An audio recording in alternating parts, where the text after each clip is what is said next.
All right, I think we're going to start. We've got some stragglers coming in, but we're going to ask everybody please to get your food and take a seat. And we're going to start. So if I can have everybody's attention for 2 minutes. And I promise this will be the last day you'll hear from me all evening, so you don't have to worry about that. My name is Ed Weinhardt. I have the honor of being the mayor in Livingston this year.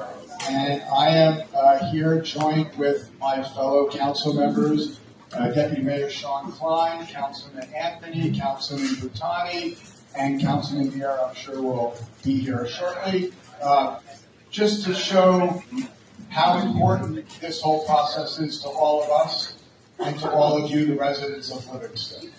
I personally have heard about this type of process, but have never been a part of it, so I'm very much looking forward to, like the rest of you, to see what this evening and the rest of the week holds for us. I think you'll find it to be a very interesting and informative week's worth of sessions.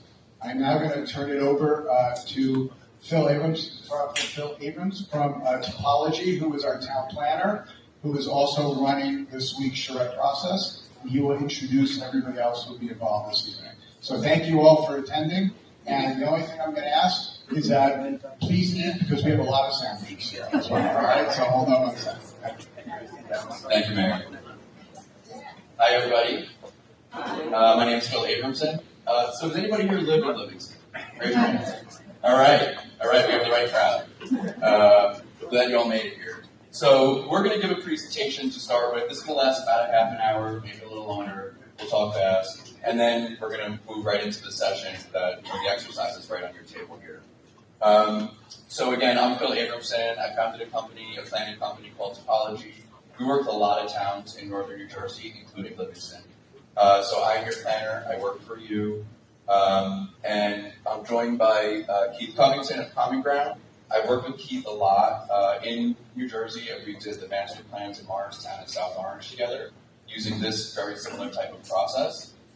This is a process not for a whole town, but for one piece of property, one big, important piece of property. So we're really excited to be here. Also part of our team is Ron Liddell, who's right there, Livingston resident, development expert, New Jersey development expert, who's going to be working with us kind of on the real estate side, on the finance side, as we dig into kind of some of these solutions we need to test them to make sure that they're realistic. So, I'm just going to read this. As we all know, the mall is in a state of disrepair, with vacant stores, crumbling infrastructure, and a lack of investment. What was once the town's commercial heart continues to deteriorate. Now, 60 acres comprising the mall represents an opportunity for us to create something new, something better together. Today, this event is about bringing together our minds, perspectives, priorities, and desires to begin developing a vision that will ultimately broadcast a redevelopment concept for the site created by and for this community. So there's no wrong answers, there's no preconceived notions. We are here to start really from the beginning, and I'm going to kind of get into what that means. So this is what the Livingston Mall looks like from the air. Maybe none of you have experienced it from this angle before. It just looks like a normal mall, right? But it's kind of not a normal mall anymore. It's really falling apart. There's the parking lot. Be careful where you drive if you go in there. There's just a lot of, that didn't have air conditioning over the summer from what, or at least parts of this past summer from what I understand. The mall is becoming more and more forgotten and vacant. I was there yesterday. It's, pretty sad state of affairs. So when we're in this position, when a municipality is in this position, you can do a couple things, right? One of them is nothing, and sit and wait for something to happen, wait for this thing to kind of implode financially, maybe implode physically. I say that facetiously. Or you can take a proactive approach, and that's what your council has done in this community. That they have designated this property as an area in need of redevelopment with condemnation, which gives them extraordinary control over what happens next. And the next step would be to write a redevelopment plan, which is basically new zoning for this property. Because right now it's zoned as a mall. And we're not going to most likely build another mall like it exists today. So the question then becomes, we look at each other and say, okay, well, what do we put in the plan? Like, what do we put in that zoning? And the answer needs to be, what does the community want? What will serve the community? What serves all of our best interests? And that's what this process is about. So we're going to ultimately need to start at the beginning. I took with like Wicked being out there, I thought Linda was a good person to hear from right now. And the beginning is you guys. That we're a representative democracy, and that this council wants to be advocates for you and for what you want and what you want to see here. So in order to do that, we have an exercise, because I think if I go around to all of you, you might have a different opinion, and we're here to collect what those opinions are, and then kind of put them through the process. We have designers that are working with us here. We have financial analysts that are working with us to kind of take all of this input and bring it into something that can be like a blueprint for the future. So before we get into the vision part, before I let Keith kind of tell you about what's on the table here, there's some things that I need to share, and some things that me as a planner, when I first came in to this community and first started learning about this piece of property, like I didn't know much about how malls were built in the 1970s. And one of the complexities, can you guys hear me okay? Yeah. One of the complexities is that we look at this as one big mall, but from a property perspective, it's not. That Sears owns its own property, that Macy's kind of soon might own its own property, Lord & Taylor is on a long-term land lease, and then the mall kind of has the rest. And there's all these easements and rules that kind of govern what can happen. And that's the way that they set this up in the 1970s. There's a big document like this thick that kind of governs how all of this property has to work together. So that's one thing that we're going to need to tease apart.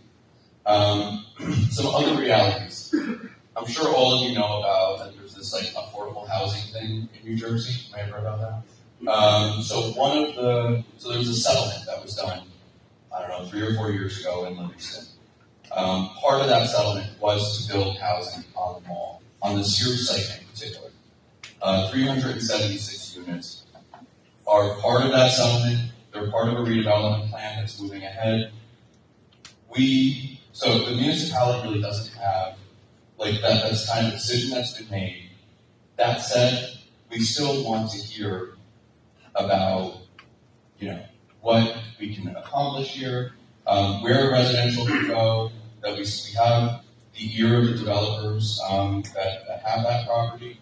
And, if they want to work with us, I need to have an answer to them to say, we'd like to see this type of residential, or we'd like to see it in this location, or we don't want to see it in this location. So that's kind of what the story is with those residential units. Another thing is that we look at a mall that has like holes in the parking lot, that has empty stores, and you say to yourself, like, this is like, not a very high value place, but the reality is, it's like 60 acres in Livingston Township. It has a significant value. And that we need to work with that value, and to continue to try to like make a deal, in terms of what we have here. So that's a reality that we need to contend with. And then one of the last points I want to make is that the township still depends on this mall for a significant amount of tax revenue. It balances all of the taxes here. So to say that there should be nothing here comes at a cost to the taxpayer. To say that we shouldn't do anything comes at a cost to the taxpayer. So these are all different things that need to get balanced. So what I wanted to say, what I want to leave it at before I let Keith go, is that tonight really is about dreaming big. Like, I'm a believer in vision.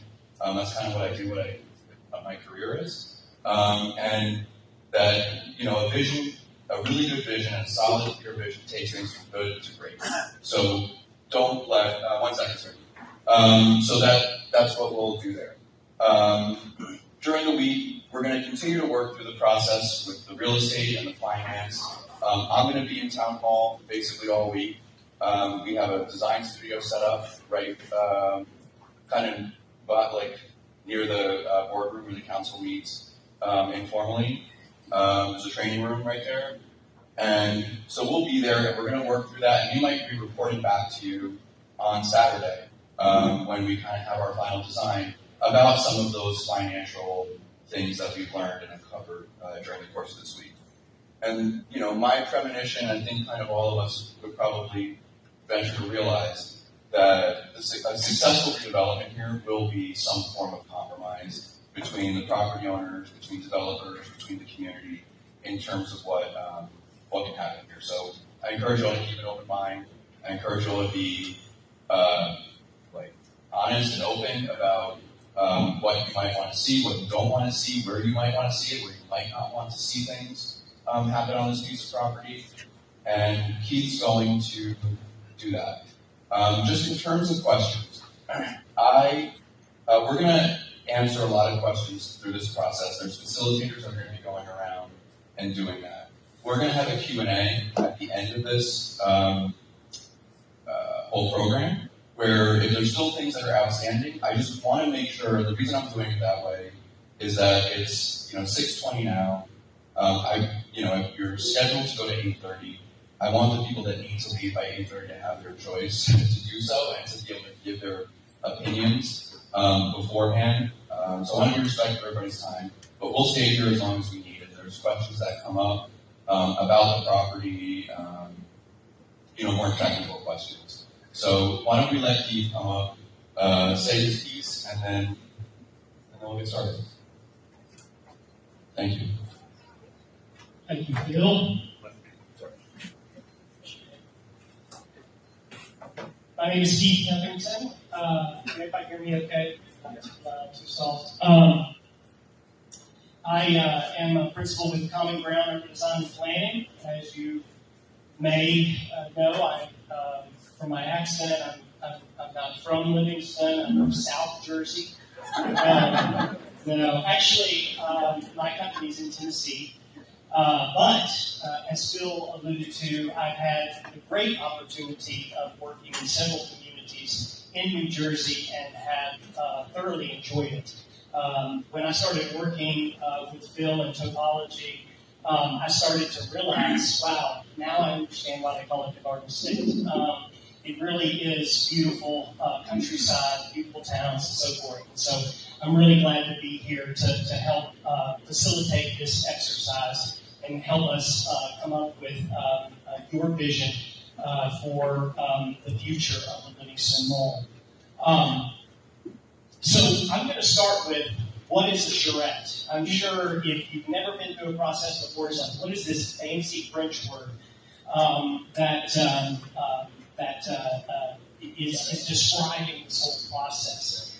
And essentially, charrette is simply an intense brainstorming session over a short period of time with multiple feedback loops. That is what we're doing this week. And so each time we meet, and we'll go through that schedule again at the very end before we leave here, and I believe there's some handouts on the table just to remind you what the schedule is. What we want to see is an evolution of ideas as we go through. But tonight is a very important one. So I'm just going to real quickly walk through sort of what this week looks like.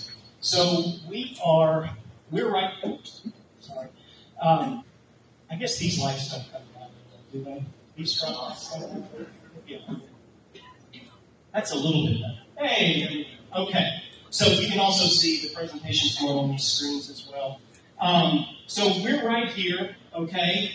We're at what we call the hands-on visioning session. In a few minutes, we're going to have you all working on these maps, and then you're going to kind of report back to us, and I'll walk you through what that process looks like. After we do that tonight, our team will be set up in Town Hall as kind of an on-site remote studio, and we'll begin brainstorming tomorrow morning based on what we heard tonight, what we've learned so far about this site, and then we will start to develop what we call kind of a framework. It's just a bubble diagram or a concept for what are the elements that may be a part of the Livingston Mall site in the future. And what are the key ideas that were coming out of this process? And so we'll present that back to tomorrow night. And then we will spend much of Wednesday, starting to actually look at some development scenarios. That's where we start to really put pen to paper and look at, okay, what about streets? What about buildings? What about parks and open space on this site? What might they look like? They're still going to be rough. Okay, you see that's like a trace paper on a map there. But on Wednesday evening, we will have an opportunity for people to come in, come and go. It's not a formal presentation, but you can look over our shoulders. You can look at what's pinned up on the wall. We call it a pin-up design review. And you can give us your feedback on what you're seeing. And we'll, again, take that feedback. So hopefully you're starting to see the idea of multiple feedback loops. Then for the remainder of the week, I think the studio's open for a little bit on Thursday, and then we have to kind of put our heads down and really work really hard to get ready for Saturday's presentation. And Saturday's presentation is what we call a work-in-progress presentation. What you see there is not a final concept by any means. It will be a little bit more fleshed out than that diagram that maybe you'll see tomorrow night. But the idea is for us to present that and get additional feedback. And so at the end of this week, we'll have a good idea of which direction we're going with the Livingston Mall site. And then that will feed into the other things that happen after this charrette, this workshop, as Phil described earlier. So that's kind of the process. And as we get into this, if you have other questions about it, we'll be happy to answer them as we go around during this process. So, also, before we actually do this exercise, I want to give you some food for thought. Phil already started to frame that with the current situation.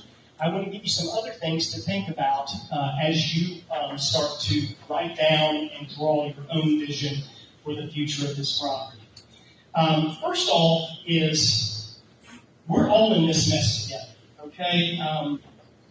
Livingston is not alone in having a mall that's struggling.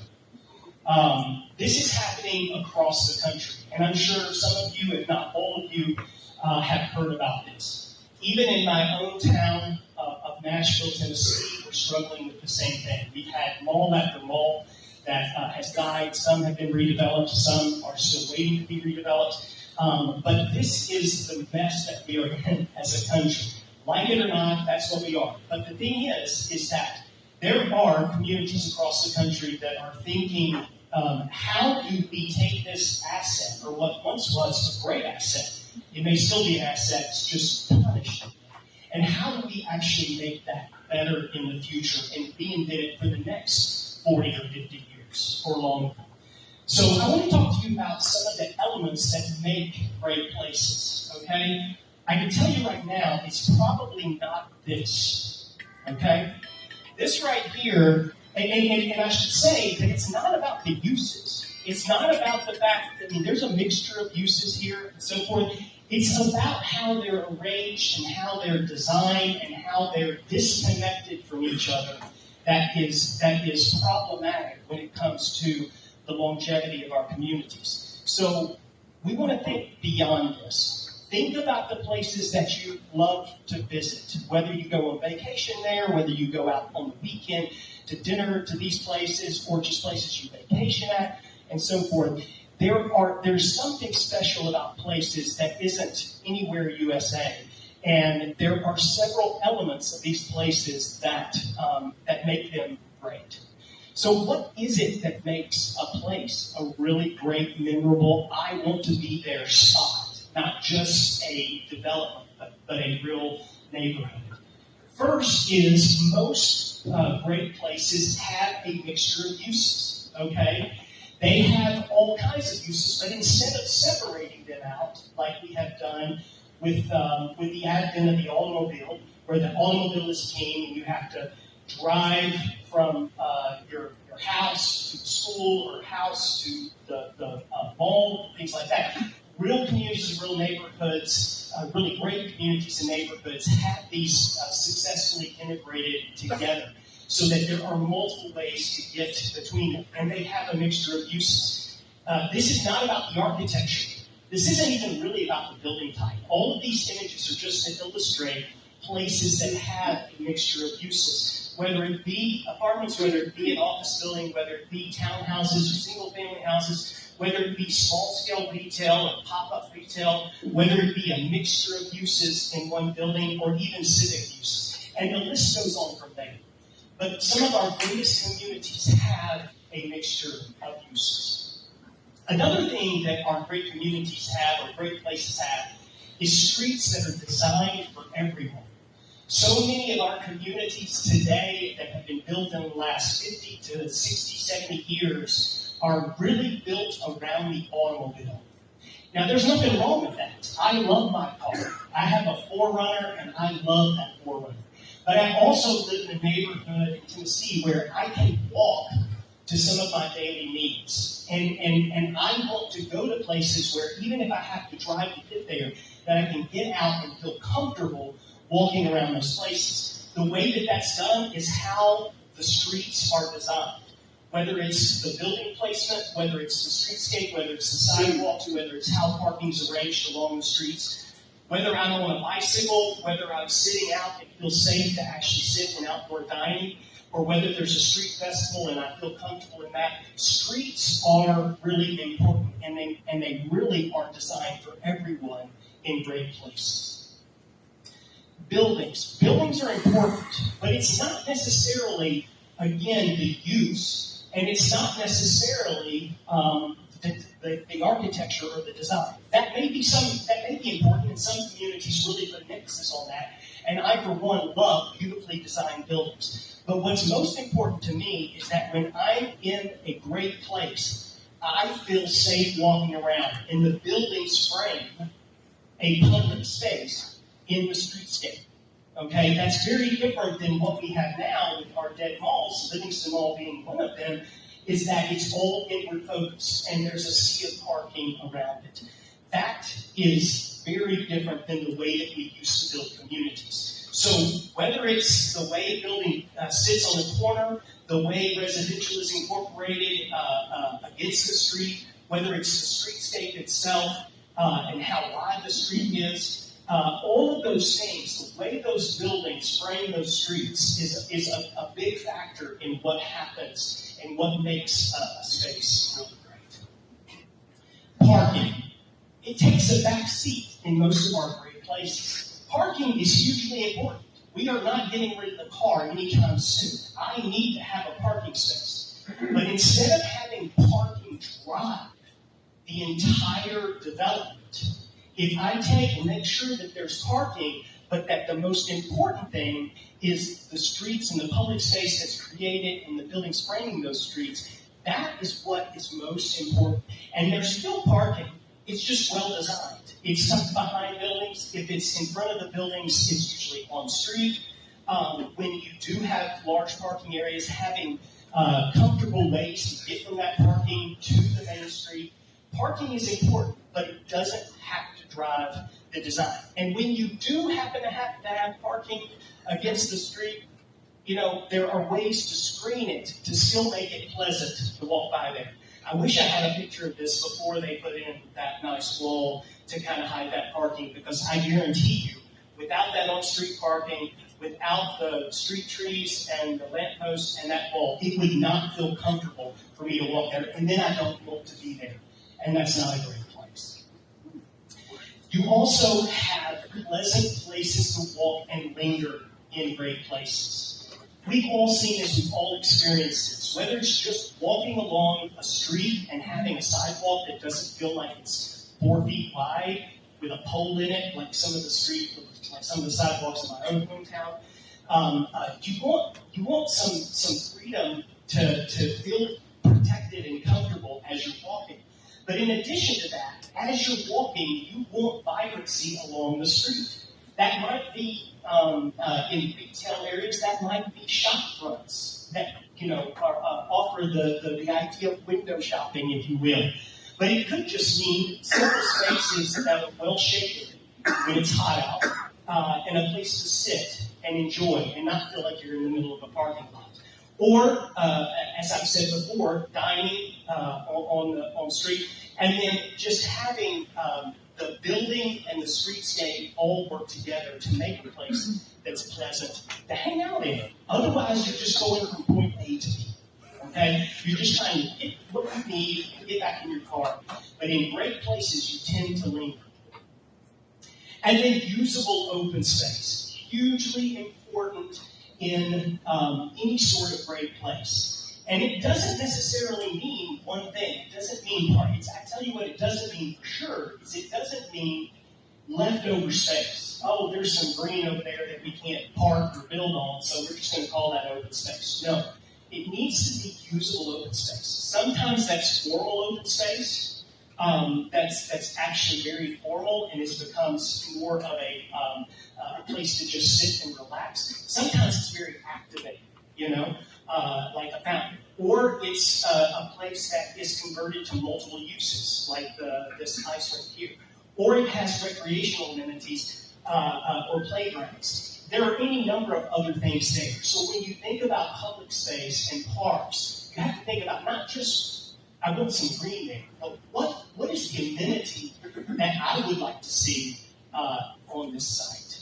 And then, of course, there is what we call a supporting cast. There are all these little details and elements that tend to make a place really great and something special and make it not anywhere in USA, but make it unique to Livingston, unique to wherever you are.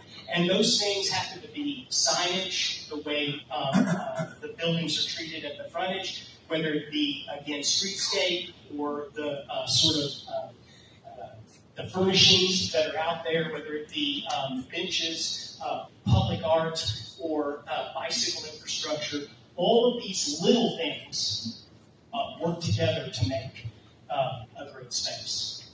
Now, I wanted to say this. So I mentioned at the beginning that across the country, a lot of folks are dealing with this issue. And there are a lot of projects across the country that are rethinking their malls. And these are called gray field projects. And gray field meaning, the parking is, gray and a lot of it. So these are happening across the country. These are just a few. They're not even, I wouldn't necessarily say, examples that are certainly not apples-to-apples comparison for Livingston. Livingston Mall needs to be what Livingston Mall should be, not what any of these places. But I wanted to show you that some of these projects are happening across the country. One that's really interesting is in Austin, Texas. The Austin Community College and a private developer got together and they turned a dead mall into a mixed-use development with the community college having their campus at the core of it. This right here is actually the first mall in America, Northland. And it is currently, the first few buildings are being built there. It is just happening along here. But there is a rethinking. And what they're doing, each of these plans, each of these master plans are trying to incorporate a lot of the elements that I just spoke about. What are the things that will make this a great place? So as you are envisioning the future of Livingston Mall, it's not about being like these things. What it is what will make Livingston Mall special in the future. So, let's talk a little bit about this site. Phil has sort of scratched the surface on this. I want to talk about it from more of a physical standpoint. So, first of all, how big is this site? 60 acres. Okay, I drive by it, I see it. Okay, but let's just look at how big the site is. So, if we were to take this site and we were to take and put the intersection of Livingston and Mount Pleasant on this site. Here is I believe it's called the Livingston Town Center Project here. That gives you an idea, to get you oriented. That right there is what is fitting on that site. So this gives you an idea of the size of the site. Here's another example. Here's the high school. Okay? Here's the high school. There's a baseball field. There's the entry down there. There's the football field back there. That's how much the entire high school can fit on this site. Here's the circle. Now, the orientation may be a little weird. I had to turn it so that you could sort of see on the site. But here's the shopping mall over here. Is the office building. There's the circle. That's probably what is most identifiable. Look at how much of that area fits. These are the same scale. Okay? These are exact same scale as what there is today. This is the intersection of South Livingston and Northfield. So I believe this is ShopRite right here. Okay, so here's the intersection of that, so you can see just to get an idea of the scale there.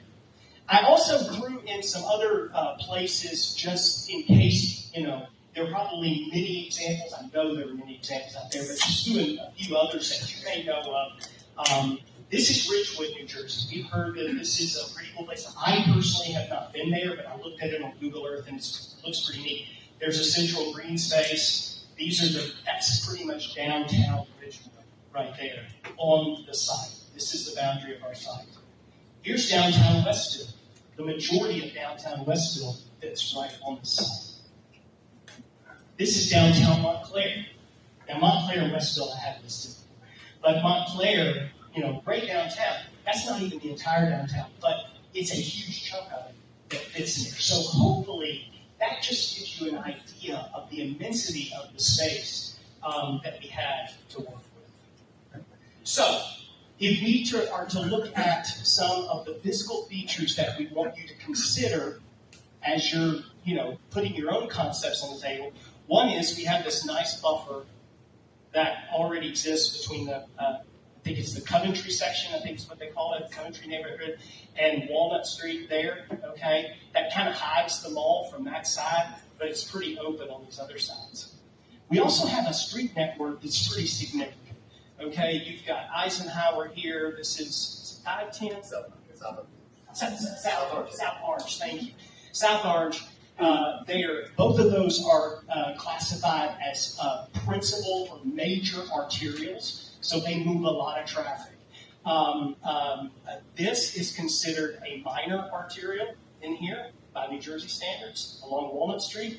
Doesn't look as much like an arterial to me, but it according to New Jersey, it carries a lot of traffic, and probably did at one time when you think about, the mall being there. But you have some pretty major streets that surround this. Another thing to think about are the access points. Currently, there's 2 access points on Eisenhower. One off of South Orange. There's 2 off of Walnut Avenue. These are the access points today. Is that way in the future? Does it look different from that? How do we integrate this into the community better and not necessarily make it feel like it's a one-off, that it's completely by itself and focused? Another big one, excuse me, is the major transmission line. Now, I saw this before I came here, but I saw this online, and I was like, okay, I get it, it's a major transmission line. When I got here and saw the size of that, I was like, it wasn't the width of it. I've seen that everywhere, but the size of those structures, it's a pretty critical piece, and that's going to be a huge thing to consider for any sort of redevelopment of this site. And then lastly is the topography of the site. While it's got a lot of gentle slopes over here, and this is relatively flat up by the old Sears and so forth, when you get around this side, especially Eisenhower, it drops off. It's a whole story below. And so the topography of the site is also something that we'll need to take into consideration as we develop concepts for this site. So now we're to the point of getting into the vision session workshop. So I'm going to give you some kind of ground rules, some idea of how this is going to go. So on your tables, each of your tables, you have a map of the Livingston Mall site and a little bit of the context around it, okay? And there should be some landmarks labeled on there, so you should be able to get oriented pretty easily. So some of the things that we want you to consider, questions that we want you to consider in the future, for the future is, what is missing now in Livingston? Not just on this site, but what's missing in Livingston? What sort of things do we want to see in Livingston in the future? Where do you shop now if you're not shopping online? Okay? Where does that happen now? Where are your favorite places to visit? Okay? When you go out for dinner, where do you go? Do you go to Livingston? Do you go to other places? What are the modern places out there that might be great models for what happens on the Livingston Mall site? What sort of recreational and entertainment activities would you want to see in the future in Livingston? What do they need? What is needed in this community today? I don't know if it fits on the site, but we want you to think about that. We want you to think about those questions.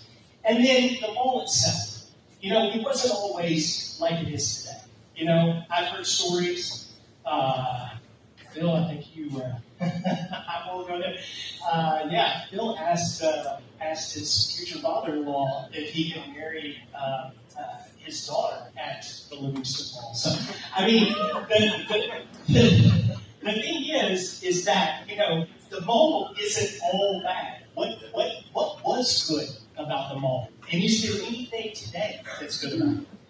And what sort of public amenities would serve this neighborhood or the town in general? What would make you want to come to this site and actually experience it? How do you best respect the surrounding neighborhoods? We've got 2 schools, we've got a medical center, we've got some residential off that, and we've got a very established single-family residential neighborhood on the east side. How do we be good neighbors to that surrounding development? And how to integrate this site. So again, like it seems, so it's not so inward focused. How do we turn it to where it is something that is part of the community and not just something that's like, okay, there's the mall. You know, how do we make it part of things? So the ground rules are this. What you're going to do is when I say go, we'll take a break, and then you'll be able to get into it. But this is going to move pretty quick, okay? Because we got a great turnout here tonight. I'm very grateful that all of you came, and we want to hear back from you. So we're going to have to move through this process to try to stay on task. But we'll spend a few minutes getting, introduce yourselves if you don't know the folks at the table. Where do you live? You live in Livingston. Get yourself oriented on the map. Then I want you to take a few minutes and just discuss the present. Not necessarily just about the mall itself, but what's happening around it, okay? Now, there's a guy on each table, there's actually a couple of them on either end of the table, that has some prompting questions for you that will help you go through this. So that it won't be just, here's the future, here's the present. But there's some guidance on there, and you should use that as you go through. Then we'll wrap it up by having each table working together. Just jot down your biggest 3 to 5 ideas. Just what are your big 3 to 5 ideas? And then what we're going to do is have each table report back to the larger group what are those 3 to 5 big ideas. And we're limiting it to that just because we have a lot of people and that takes time to get through. But I want to make sure we're taking all of these maps back with us to the studio. So when you draw on these maps, okay, make sure you label it. Make sure it's as legible as possible. It doesn't have to be a piece of art, okay? You're not being graded on your drawing skills. What we're looking for is information. And so that is what's really important. But I do want you at the end, each of us will go through and you'll give us your big 3 to 5 ideas. So you'll need a spokesperson. Make sure you have a spokesperson at your table at some point. Decide who that's going to be before you get up there. And then lastly, you need someone who is going to actually be kind of take some notes as you're going, and make sure those notes stay with those maps, so that we know which one goes with them. All right? And this is about having fun. It's about dreaming big. So don't worry too much about is this right? Can this happen? Let's just think big tonight, and then we'll work to hone that down. Last thing, real quick, before everyone starts going. So this is a color map. You'll notice that there are color markers on your table. We'd like you to, if you can, use those colored markers according to this sort of key up here. This really helps us line this up so everyone can see it. But this really helps us when someone forgets to label something, we can look at the color and say, oh, they meant park here. It's green. And we at least know that. But try to use this color guide as much as possible. And then there may be things on here that don't look like they fit under a particular color. So what you need to do is just write it down. Point it out, write it down. It's not a big deal. Okay, this is supposed to be informal and fun. So with that, we'll get to that at the end. This is the color guide. So okay, yeah. So we're going to jump into it. Like Phil said, we'll be floating around, so we will be able to answer some questions and kind of keep you on task. And I'll need to keep her at the time. And y'all, that's what we say in South.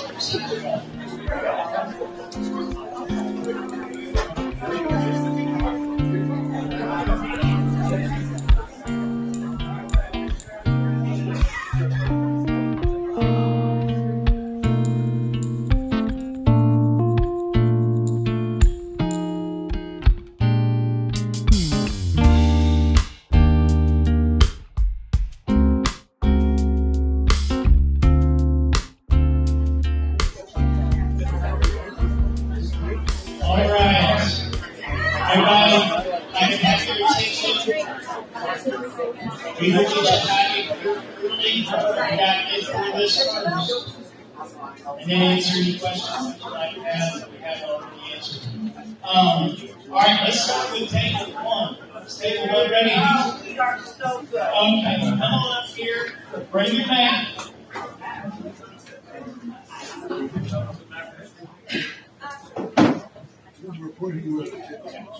Jessica's going to help on that here. All right.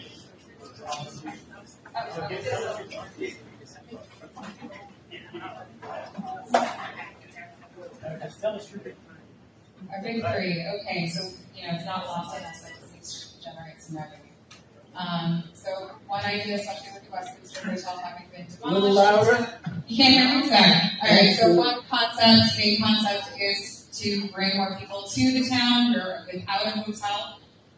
So if we brought in a flag with a strong hotel with a spa amenity, it would be something that isn't well represented in the general vicinity, especially with that spa amenity. With that really strong either outdoor space related to the spa and also to the public, is there a large park, a lake, ice skating function with a close adjacency to retail and restaurant where you can experience the restaurants and retail in that direct adjacency to the ice skating and the park area. Buffering as much as possible to the Walnut Street side, not breaking any of the existing lines of access, but then, allowing for the affordable housing in that existing Sears area with some park buffer and then civic space down in this area for maybe an additional town pool. And some of is more or less the general. All right, let's see from table two.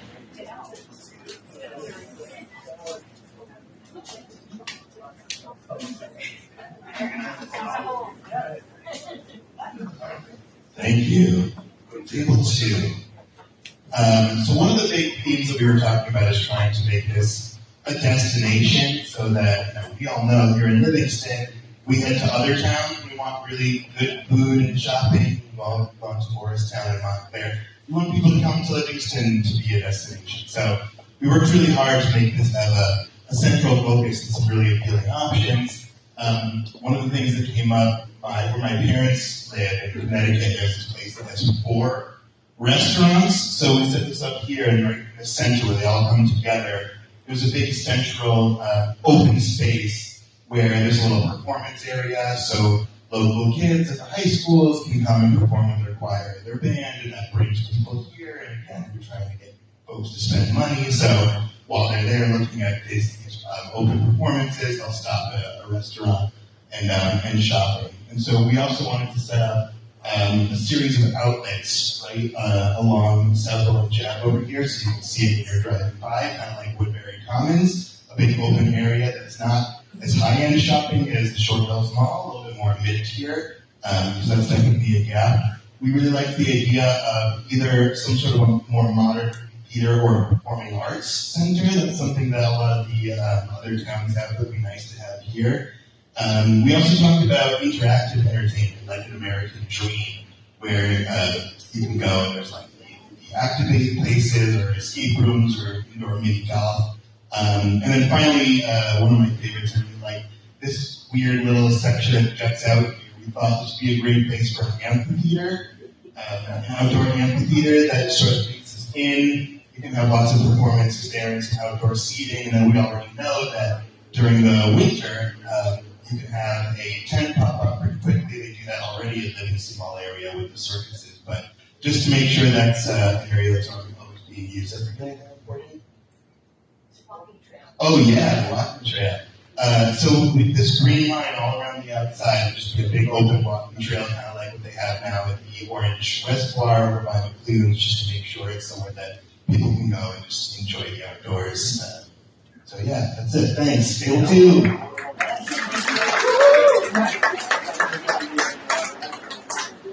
All right. 10-3.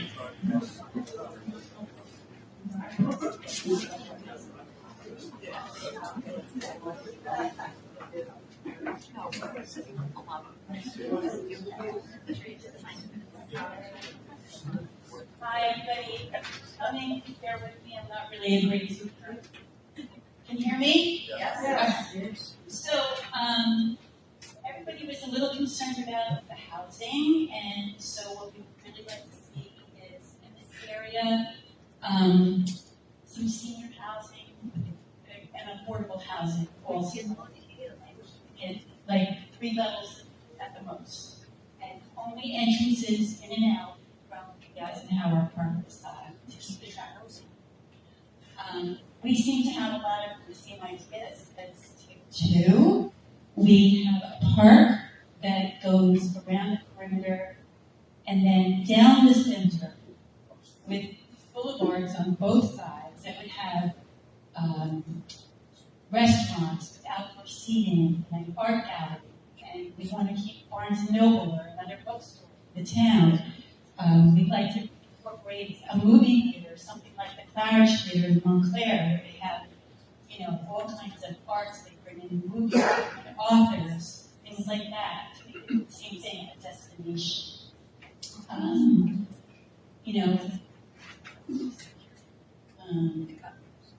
That's basically it.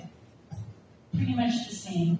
A lot of offshoots of streets with restaurants and offices and housing upstairs and bookstores and everything else downstairs.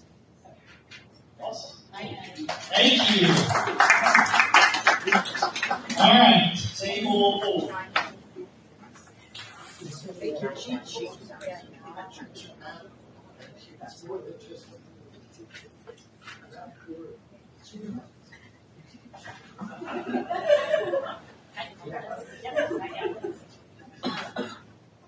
Hi, I'm Dr. Mary, and we started talking about louder. We started talking about a town center, and although Livingston has town centers, we don't find them extremely appealing. And we wanted to create a town center here that would be appealing and delightful. So we started with, actually we didn't start, we started with, from a design point of view. In the center is a big fountain and grass and greenery around it. We wanted to be a place that people can come and sit and walk around and enjoy themselves. There'll be a lot of multi-use housing as well as shops, a lot of restaurants, and quite a few outdoor restaurants as well. We like walkways, a bike trail would be nice to have, and probably, I shouldn't say probably, the first thing actually we came up with to make it a community, not just a shopping mall, is to put in a school to support and surround all the surrounding houses around it, all the development around it. We also thought that if it's going to be a community, we should have a food store. So we put in a ShopRite in this. Okay. So you can walk to shop. We also thought that it would be lovely to have an over 55 community in this area as well. With a playground that is adjacent to a playground, or close to a playground, because we think the over 55 community would love to see the kids and the grandkids playing there. It came out in our discussion that the property is 2 stories on the Eisenhower Parkway side, and so we might be able to incorporate some underground parking there that would make it easy for people to drive in and park and use the facilities. We thought leaving the trees along Walnut Street might be nice for those neighbors who live across from that street. So I think that's just about it, except for one more thing. The future. We talked about the future because right now our table felt that the pools are not inviting. And we thought that the town should sell the 2 pools that they currently have, get the money, get the ratables, and put a pool in there. So, you're going to got it. Thank you. All right. Table 5.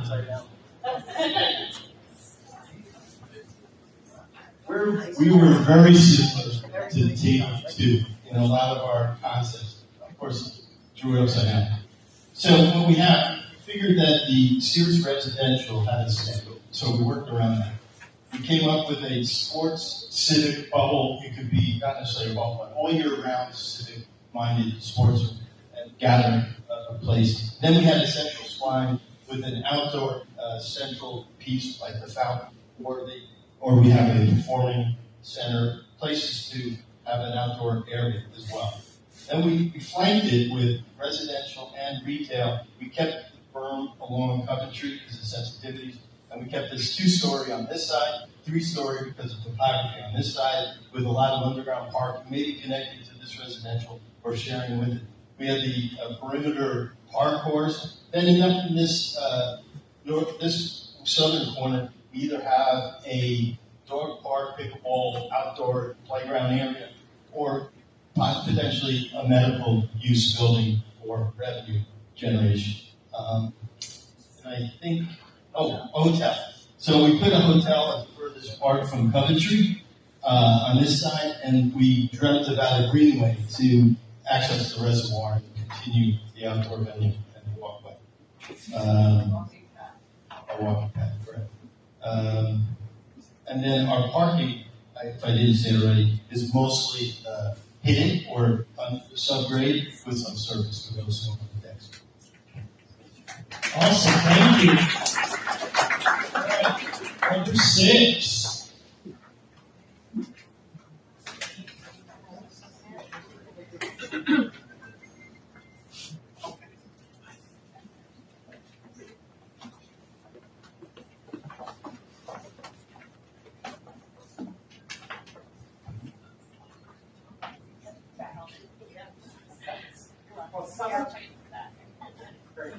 Some of this is a little bit redundant. However, we felt that, I know that we were talking about the housing units being on the current site of the Sears. We believe that the housing and the retail should be interspersed throughout the entire property. That it shouldn't be purely a housing area and a retail area, whatever. Some of the other things that we feel that were necessary was, I have to put on my glasses. Sorry. I definitely felt that a part of the property should be used for the school. Beside the people that are coming into this area, there's currently housing development next to behind the ambulatory center and further down on South Orange Avenue. So we feel that the pressures in town on the school population, this is a great place to build one because there really isn't much available space in town to build a school. As we pointed out, a lot of the spaces for acres that we cannot build a school on. So that was one thing. We felt that it should be incorporated as sort of a recreation building. This building is bursting at the seams and it's being used constantly. So a place for a rec building for meeting rooms or game rooms or something to be done in that space as well. We also felt that a walking path was very important, and outdoor recreation facilities, football, possibly a baseball field, soccer field, or something, like that. We also felt that we should be building an overpass over Walnut Street for access from the Coventry area safely to get into this area, because that it is very difficult to cross that street. In terms of where the current access points are, they all should be, we're talking about the existing two here, one there, and here. It should really be a neighborhood, and there should be streets, and there should be many different access points into that. Guys, did I miss anything? My table, good? Okay. Awesome, great job. Starting to lose count. Okay, on 7. No. 7 can't pass. Come on. Just 3 admins. Well, Come on. I'm not gonna bring them out because I resets the table on the I am gonna be different than everybody else. Because I'm a big believer in sports and recreation. So I think, which I was told, I cannot use that whole space, but I feel this is what the town needs. We've been to towns like Garwood, been to towns like another town, Metuchen. They've built huge, nice, it's not huge, they've built very residential areas where they have a clubhouse, with bathrooms, they have basketball fields, they have soccer fields, they have baseball fields. They have, yes, I know I'm only addressing with the kids who are going to do this, but there are so many kids, boys and girls, who start playing soccer and other sports, and girls with softball. And it's an opportunity for us to build on that and include that in this town. We have enough cement. For God's sakes, how much more cement can we have? Yeah, brick and cement. Let's have some trees. Let's have some green fields. Now, if you want, you could put a dome over some of the things you could use it year-round. So, that's my shtick. So, the rest of the plans look great, and you've incorporated a lot of repetitive things, but I am pushing for the green. Keeping Livingston more green, like I want to see. I want to see more buildings. We have enough restaurants, we have enough bricks, we have enough cement. How about some fields, guys? Thank you. Thank you so much. Thank you so much. See that one? All right. 8.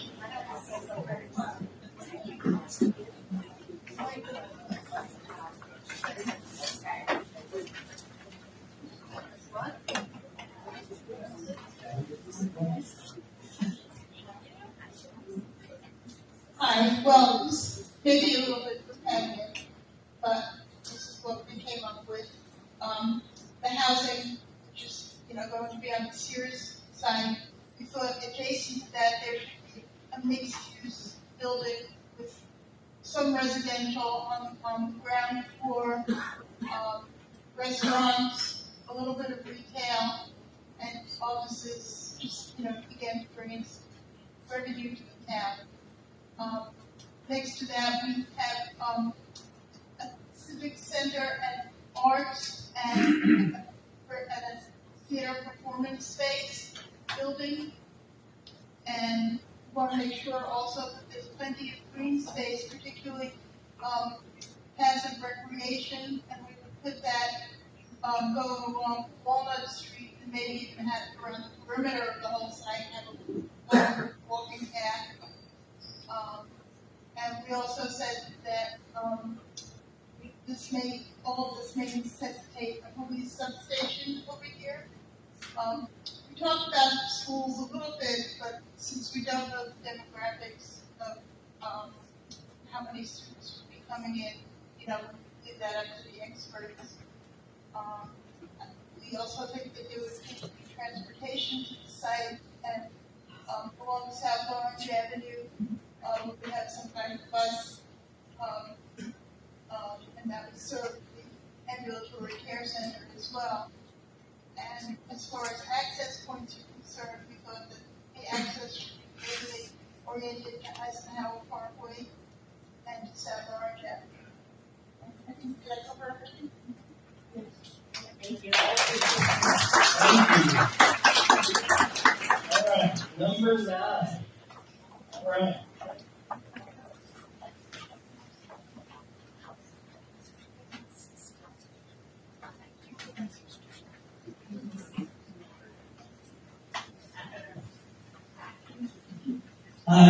Well, since everybody covered everything we're going to talk about, I'm going to maybe Livingston Mall bingo or karaoke tonight.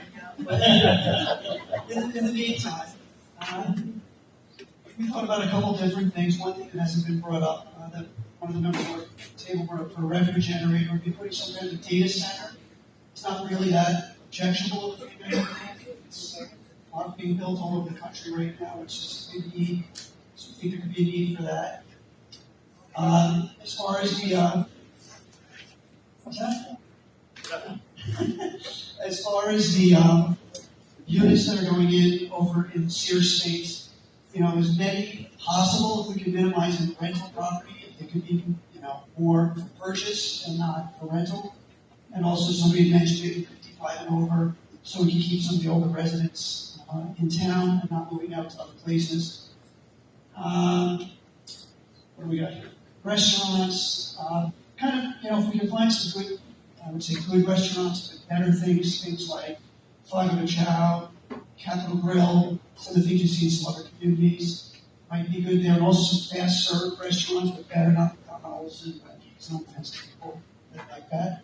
But Kava or Chipotle or other fast serve, things like that. Boutique Hotel been brought up, Curio by Hilton, that's a bunch of them that are kind of nice. And over in this big swath over here, community space with things like place where you can do farmers market, ice skating rink during the winter. I don't know what fields and things like that. I think those are probably better served in other places. What else do we have there? Oh, and I like an amphitheater or even just a dance show where we can take the things that we do around the oval and put over in that area. As far as green space, this whole swath of land going all the way down to the community area along Walnut, which would be good because it would sort of give some deference to people that live over there, and they have green space right adjacent to them rather than some other project company. That's it. Awesome, thank you. All right, number 10.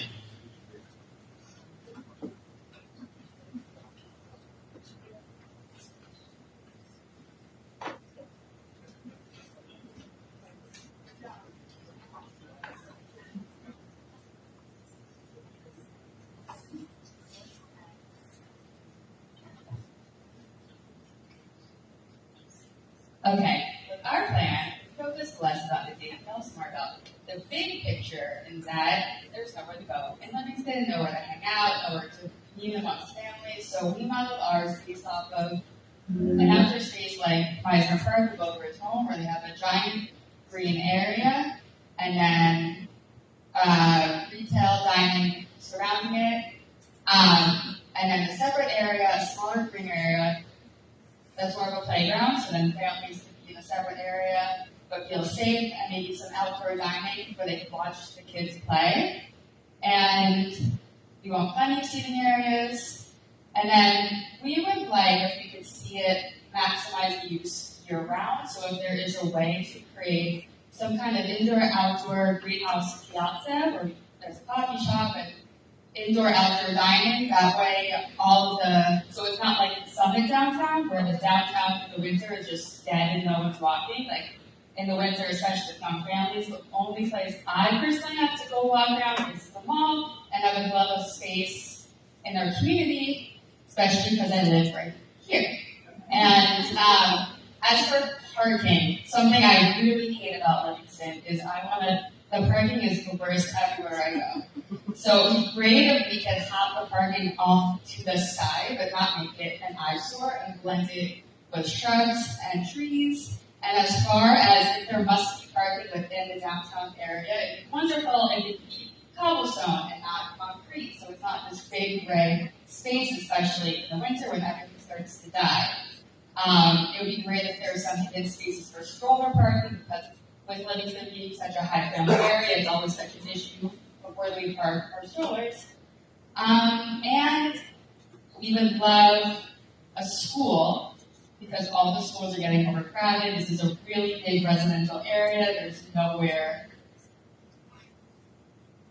And as far as an amphitheater, we are going to agree that there should be a type of little theater space, but nothing so large, considering this is right in the middle of a heavily residential, private, quiet area. And we don't want to see, rambunctious crowds, teenagers. We want this big space to somehow blend in with the quaintness of this area that we all love, and the quaintness as to why we have all moved to Livingston.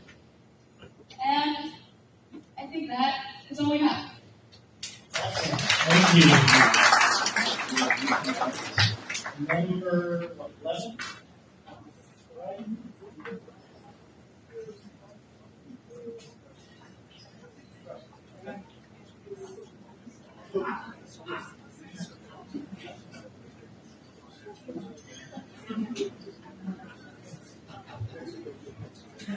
So for us, the overarching theme was really one of our public spaces, because it looks like, unlike Livingston, we don't really have a space that we can congregate and sit. The oval is there, but the oval, we can walk around it, but there's no place to really sit and enjoy friends. So one of the things that we wanted to do here was to see about creating a public space that people can come in.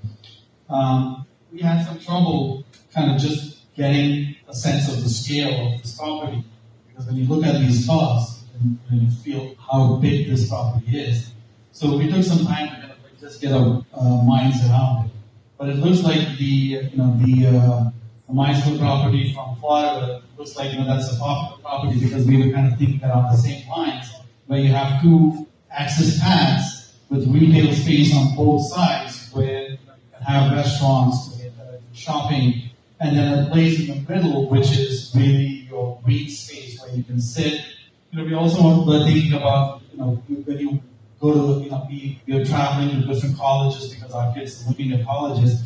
So a lot of the colleges have spaces where kids sit outside with Wi-Fi connections to work. So it might be nice to have that space where people can, sit down, read a book, or even work from the space. So we're kind of thinking about, having that space where people can just hang out, to do work, to read, and just a serene space. And then at the bottom, it looks like this idea of a performing arts center is very popular. We were also thinking along the same lines, that at the bottom here we could have some kind of an amphitheater, performing arts. But the problem with an amphitheater is you can only use them in summer. So in places that are warmer, that probably makes a lot more sense. But here maybe we can have something that is covered that can be used year round. We're thinking about maybe a skate park there that kids can use. Also, some hangout place like a coffee shop that people can hang out in. Also, I think Sam was on the planning board was referring to the Cushman build out that they're doing in Monmouth County as one of those spaces to look at, because you were saying that it's a really, really nice space the way they kind of built out. So maybe we should take a look at that property to see if it's a property being built by Cushman in Monmouth County. Okay, yeah. So I think we were thinking about co-working spaces, that people can work out of, along with the retail space here. So we just had a lot of ideas. I think we just need to kind of bring it together. Again, it might have been helpful to see some ideas or some templates that we could have built off of. But this kind of comes close to what we're thinking about. Anything else that we wanted to add? Got it. Okay, awesome. Thank you. All right. So,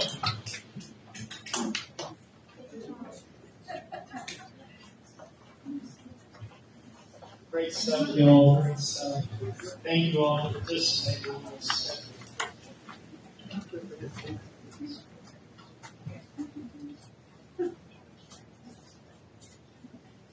one thing about being the last table, I get to eliminate all the duplicates. So, which is good that so many tables have similar ideas, and I hope that resonates with the planning board so that they know that those are really what we want. And so I'll just add on, little differences. But as far as the walking path around the perimeter, it would be good to have a bike trail with a walking path. And the walking path to be shaded, or in some parts even covered, with lots of benches around there, and also dog friendly. That's one thing about the town. There's not really there are dog parks, but not a place to walk the dogs. So that would be one. Now, as far as so much area of parking, it would be good to have some charging stations for the cars, and also cell phones. You talked about the green areas and sitting areas. It would be good to be able to charge in those spots too. Now, one thing about the mall, I think the reason why we lost so much business, it'll have to be profitable. And I like the other table that they said to bring in ShopRite. I'm not so sure that ShopRite would like to have it on the ShopRite, but it would be good to have something that would supplement ShopRite. Just with the diversity of the town, so many people do their weekly shoppings out of town. So it would be good to bring in some specialty stores, like H Mart or Ranch 99, and that would bring not just the people in town, but even surrounding areas to do the shopping here. And by bringing them in, that would actually make it easier for our restaurants and all the other business to thrive. So we're not relying just from in town, but that will attract, and it will also keep our residents that have to go out of town to do more of their shopping. And it's not, it will complement ShopRite, because there's just that diversity in food. And somebody said also about indoor sports. It would be nice to have indoor pickleball, volleyball area, and since it has to be high, the walls would be built as climbing walls for the kids. So those are some of the ideas. And we also said something of having an indoor activity area for the kids, where you could drop them off in a safe area and you do their shopping, in that specialty store and all the other, maybe the spa, manicure, and all these other things you want to do. And other things that we have. I don't know. It's been a while since we had drive-in theaters, but with such a big parking area, we might as well make one wall, just a wall to project, and maybe the drive-in. So, and part of it covered. Drive-in theaters are only good for good weather. But what if we have a covered one? So you have to park anyway, but at least even whatever the weather is, you can still watch an outdoor movie. So, and other things. Somebody said the topography of the mall, we've got different levels. So the part that goes down, which is going on the Eisenhower side, you could make that an underground party. So somebody said that, and just have either building on top of that for the residents. So that's one. And pretty much a lot of duplicates. So with that said, Thank you so much. All right, looking at right? Oh, there's a third. I thought else was that. Almost.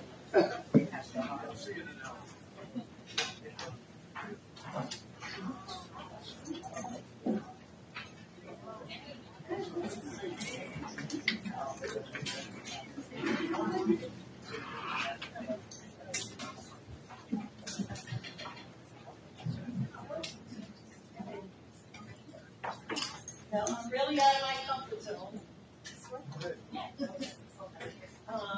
And this is mostly repetitious, but let's see. Well, our table, first of all, would love to have a lake or some kind of body of water to be like a central focal point with some seating for relaxation. That would really be cool. And we really, we don't have any choice, but we really don't like the idea of like having like a huge building. We would prefer divided housing, like into 6 sections, with no more than 3 floors, with squares like some of our table mates have been to Charleston and Savannah, and we would love to have bench seating on the green spaces. We would love to have a walking path, at least 12 feet for biking too. And another request would be overpasses to link the areas near the ACC and the Newark Academy to bring more foot traffic for retail stores and restaurants, maybe a hotel or a movie theater. And we also don't want unsightly parking garages. We would prefer underground parking. The end. All right, thank you. All right, 14.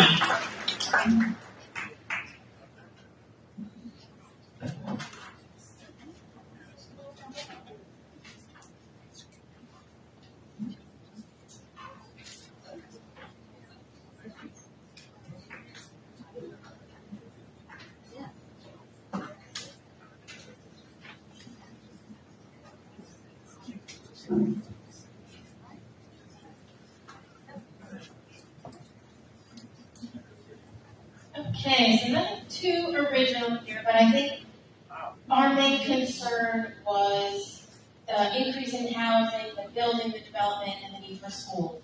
So we sort of started, but we also recognized that commercial space is going to be needed to make money for the developers and whatnot. So we started by understanding that this area is already designated for the residential. We recommend that the bottom floor be made commercial. Whether dry cleaners, CVS, a nail salon, things that the residents would use, but also maybe not be uncomfortable with having, because hundreds of people are going to be in their neighborhood, when they're housing all the time, but something more targeted, like not just regular shopping, but more like shopping targeted for the residents. Not that it could be exclusive, but that was sort of the idea. And then we kind of liked this little pocket over here, and saw it being a unique kind of Montclair-ish walking district. No driving, just some restaurants, outdoor seating, and cute shops, and maybe a paint and sip or a pottery place, or we can go into all the specifics of the escape room, an arcade, like whatever kind of stuff. And then we really were big on also the green space, and having more of like a park. We kind of feel like our town doesn't have a park that feels like a park, like there's the oval, but you're still surrounded by buildings and concrete. So we kind of wanted a place where there are trees and you can sit and walk your dog and play frisbee, and maybe there's ping pong tables or other types of things like that. And then we wanted a school. And we sort of left it open to the BOE to decide what level of school or how they would put a school here and shift around some of the other schools. But we really felt like there's been a lot of overcrowding, and with more housing here and more housing on Route 10, and the housing that's over here, it just felt like this is our opportunity finally to actually meet that need in some way. And however the shift has to be done. But we also recognize that a school, especially if it's going to be a younger school, would need to be separate from housing and from the commercial space. So we sort of thought that on both sides it would be surrounded by school-specific green space, not necessarily like we need another football field, but playgrounds or just recreational space, and sort of divide it to keep it separate.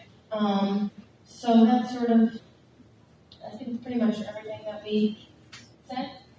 We were big on the school. Awesome. Thank you. All right. So 15, they had to leave. So do we have someone 16? Hey, is anyone else speak back there? No, we're good. Okay. All right. So that's okay. Before I turn it back over to Phil, I just want to thank you all for sticking with us through this. I hope what you saw in the report back was a lot of common themes, common ideas. There were some differences. There were some big ideas and so forth. But I hope you got a taste of that. We're going to take all of these back to our studio. We'll be looking at them, kind of consolidating ideas, and with all of the other input that we gathered, we'll start working on some concepts. So we'll hope that you'll come see us. I believe on each of the tables there's a flyer that has the dates and times and everything like that. It's also here, and that's straight from the township's website. So if you want to come visit us, look over our shoulder this week, come on. And with that, I'll let you close things out. Yeah, I just wanted to thank everybody so much for being here. Thank you, Mayor. Thank you, council members, for hosting this. Thank you to the Community Center for having us tonight. You all are welcome. We'll be in Town Hall tomorrow. We have an open studio from 1 to 3 p.m. And then kind of that progress show from 6 to 7. That is tomorrow night, and then there's some more times you can see here on Wednesday night. So we look forward to it. Thank you. And take sandwiches before you leave. Take sandwiches.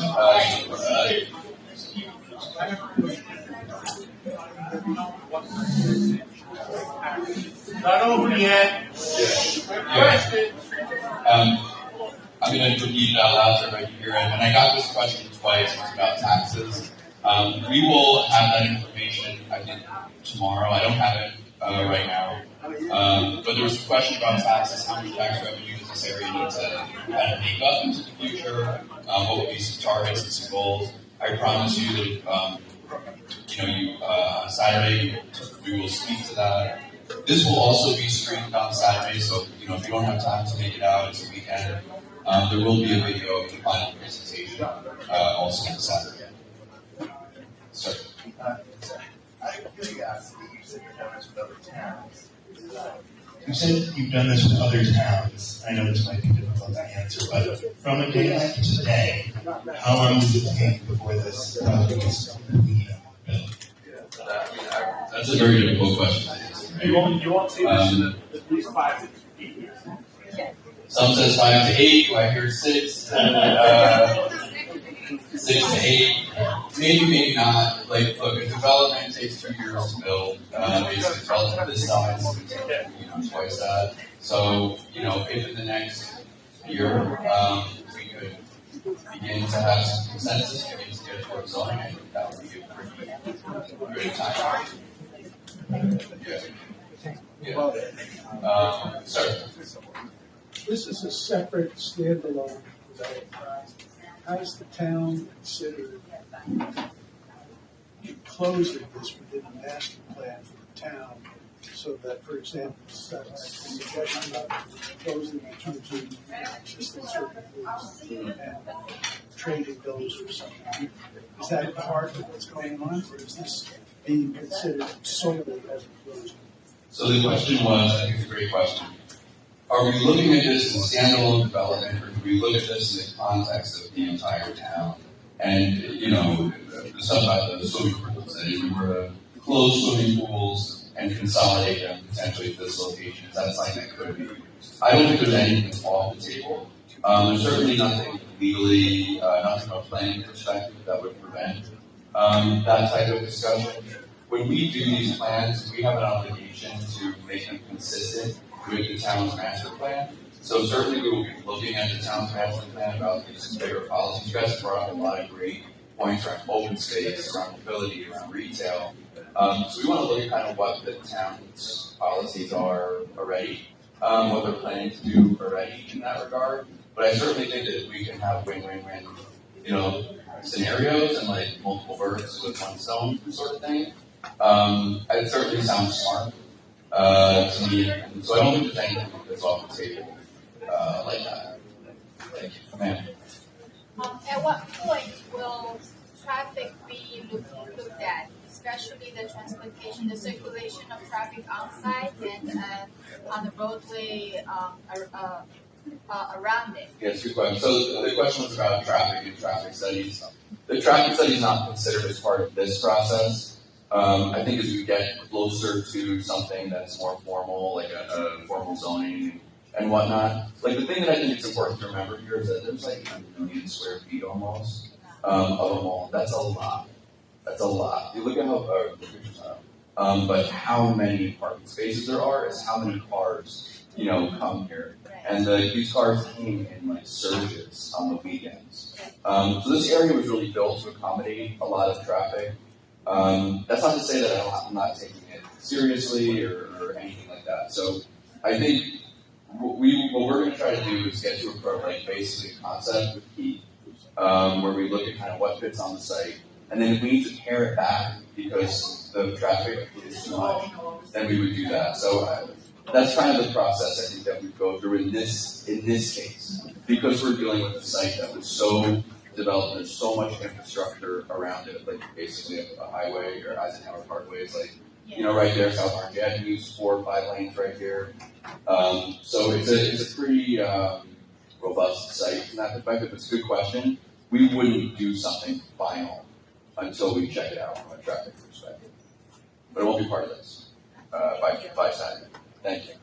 One minute. 1 second, sorry. What about safety and is it going to close at a certain time? Because I know specifically the Coventry area is a major uptick in crime and break-ins and crime-ups, so I know those residents are very concerned about, like, the mall was always there, but it closes. Right. So like, kids hunting out, like, late at night, like, is it going to close? Yeah, it's a good question, and What is the question? oh, I'm sorry. What is it going to do to manage? Yeah, how do we do with public safety and security? That the mall had certain hours, and then the mall was closed, and like if we're looking here, maybe not a 24-hour community, but an 18-hour community. How do we make sure that we don't bring security concerns to the Coventry section of town? So I think that we'll work with the police department on that and hear what some of their thoughts are in terms of crime prevention. I haven't really thought about it, so it's a really good. I appreciate you asking the question. Even in when there isn't that, I take walks all the time. You'll see police cars just sitting there. Yeah. Because it's a pretty quiet area. Right. And right now. Right. Yeah. It's quiet, and it's hidden, but I mean, it's like a very vast residential area. It's pretty quiet. I mean, I live right there. Yeah, no, we've done projects where part of the deal to do the redevelopment was to increase patrols, to make contributions to the town for police department. So it's certainly something, again, I would be shooting from the hip to give you an answer today, but I appreciate you bringing it up. We'll certainly. Yeah, I know it's a major concern. Okay, good. It's concerned a lot of places. Yeah. Sir, Bruce, question? Yeah. This was a very creative exercise of what we would like to see. Right. But we have one concern, I don't know how many people here read about it. How does this affect the property values of those who you will bring in a lot of new things. We just need to make the mall, right? On walls. So that was one quick question. But the property values, I'm sure you have some experts. Can somebody enlighten us on what affects the property values? Schools there, restaurant there, theater, how does that? Yeah, well, I can't speak to it right now, but it's good that you're asking these questions so we know where to come back in the future.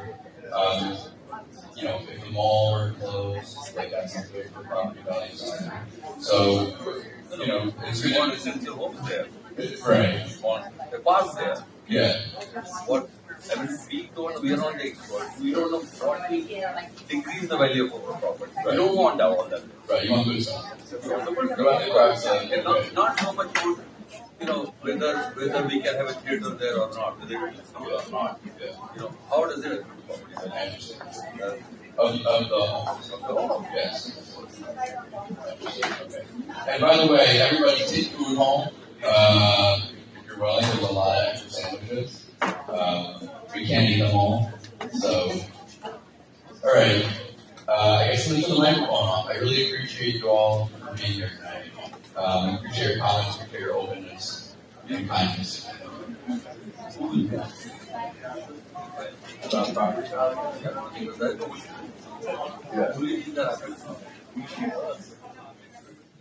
Yeah.